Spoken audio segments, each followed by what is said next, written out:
Hi everyone, my name is Ritika Gupta. I am a PhD student at University of Illinois Chicago. Today I'll be talking about the work done by me and my colleagues towards building a virtual assistant health coach.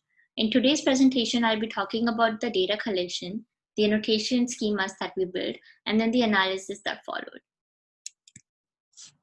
Physical inactivity is a serious problem, and it has only increased over the past decade. It is a primary reason for many chronic diseases such as diabetes and depression.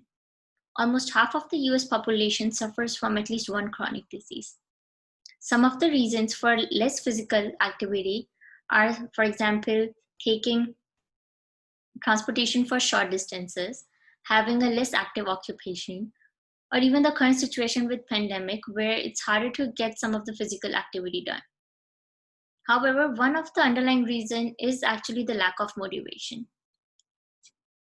Health coaching has been found to be one of the solutions that works, where a health coach advises a patient to do activity which aligns with their current lifestyle as well as what's going in the world. So they would be suggesting goals based upon the pandemic right now and as well as the occupation they have, so that they can have some realistic goals and achieve them even with everything going on in the world. However, health coaching is expensive and is time intensive, and also people lose interest with time. It's also not available 24/7. So what we propose is we want to build a dialogue-based virtual assistant health coach that can communicate with the patients and help them to set SMART goals.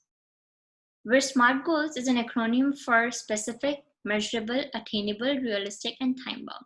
So SMART goal setting criteria helps the patient to set goals that are more specific.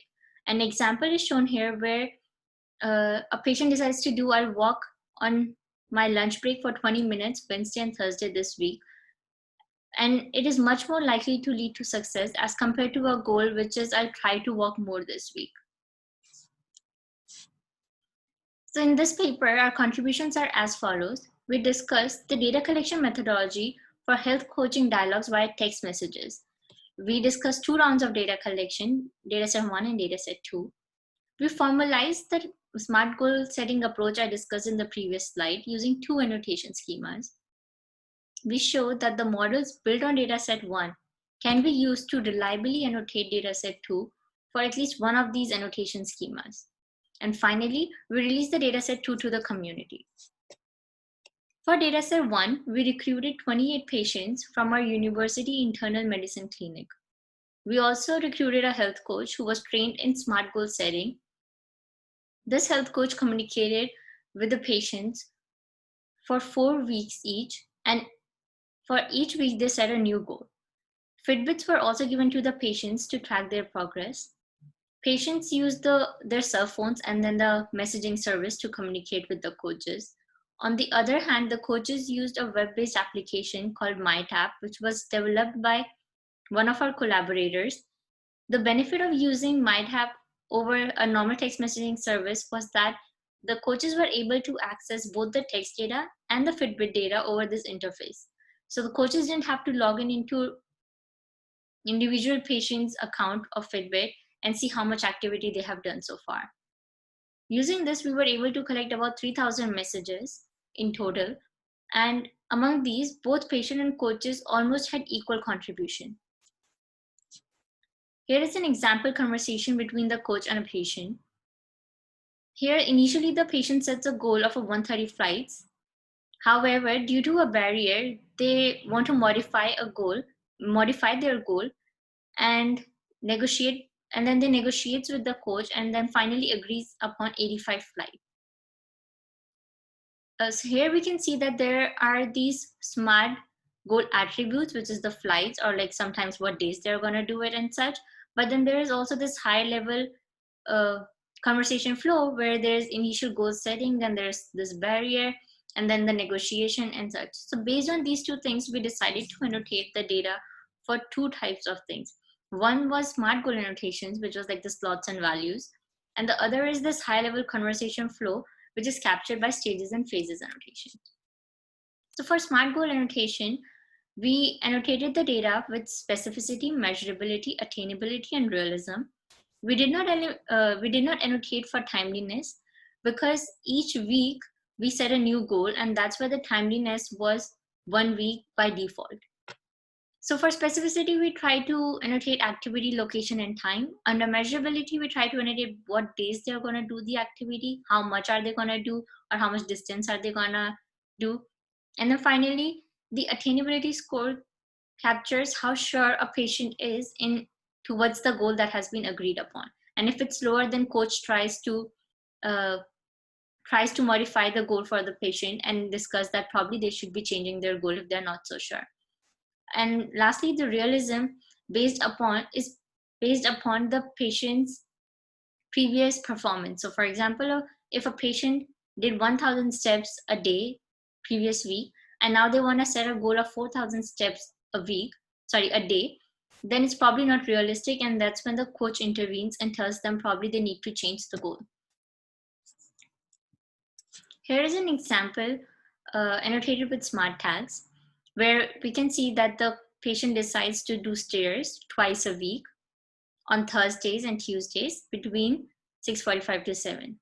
We also annotated the questions with the intent to see what's the intent behind that question. So for example, in the first one, the intent is they're asking for the days, and then the next they're asking for the time and such. And then lastly, the attainability score, where the patient says they're completely sure and they're rated to be 10. Here we show the distribution of smart tags. We can see activity and quantity are much more common as compared to like time, location, and repetition. Days is also much more common as compared to others. So we see there is a lot of variation in the number or the frequency of each of these tags. Next, we annotate stages and phases. Here, there are two stages: goal setting and goal implementation. Goal setting stage is the one where the coaches and the patients communicate to agree upon a goal.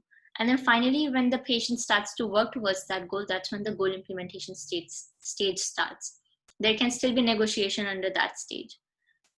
Then below that, there are the phases. The difference between the phases under the goal setting and implementation is, under goal setting, there is only under goal setting, goal identification is there. However, that's not present under goal implementation stage.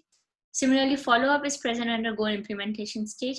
However, there won't be any follow-up under goal setting. Other phases are same.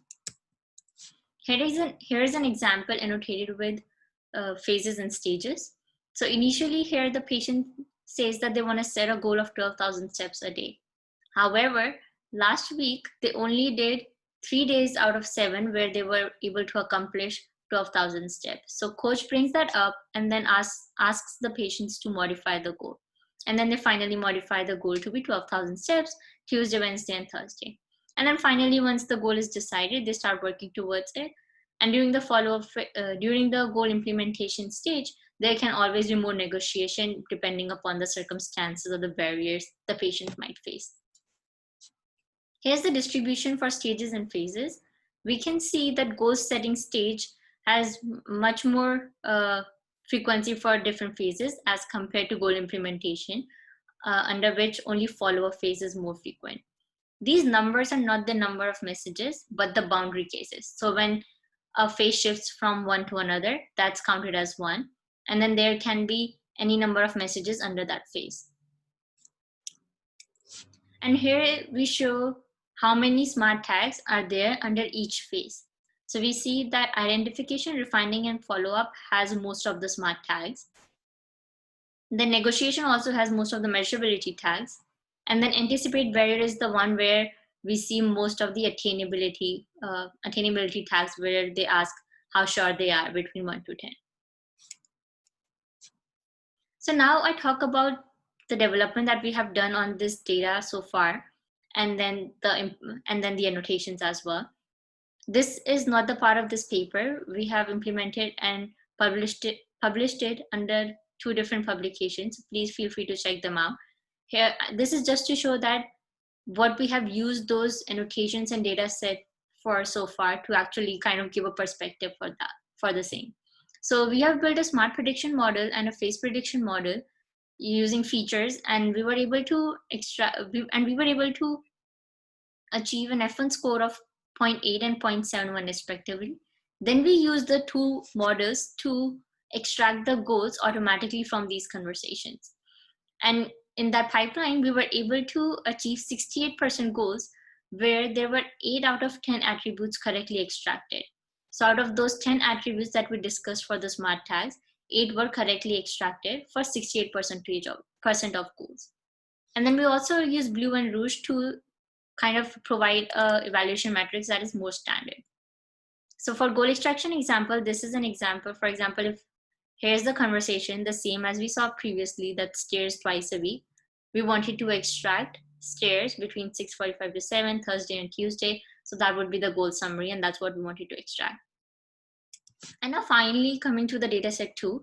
For dataset 2, we recruited 30 new patients, 3 different health coaches, and this time the study lasted for 8 weeks as compared to 4 weeks in the previous dataset. At the end of the study, we also recorded the feedback from the patients to see how they liked the study or not. Other than that, everything else was the same MyTab application and the Fitbits were given. We were able to collect 4,000 messages using this approximately, and this time patient had 42% messages as compared to 46 in the last time. So in this, we show the dataset 2 annotated using the models we built on dataset 1. So we show that smart prediction was able to achieve almost the same F1 score as on dataset 1, whereas face prediction did not do so well. The example here is also for the smart tags, where in the first one, both human and then the models predicted the same exact, whereas in the second one, the automated model missed any day among these annotations. The F1 score for 0.81 is, in this we only changed, we switched the Google Word embeddings to Elmo Word embeddings, and that's all. Using just the Google Word embeddings, we were able to achieve 0.79. So in conclusion, we present 2 data sets that we collected between health coaches and the patients over text messages. We developed 2 annotation schemas for slot values and then the high level conversation flow. Using these annotations, we built a goal extraction pipeline, which was able to extract 65% goals correctly almost. We showed that the smart prediction model is able to reliably annotate the dataset 2 as well, even though it was collected with different patients and coaches.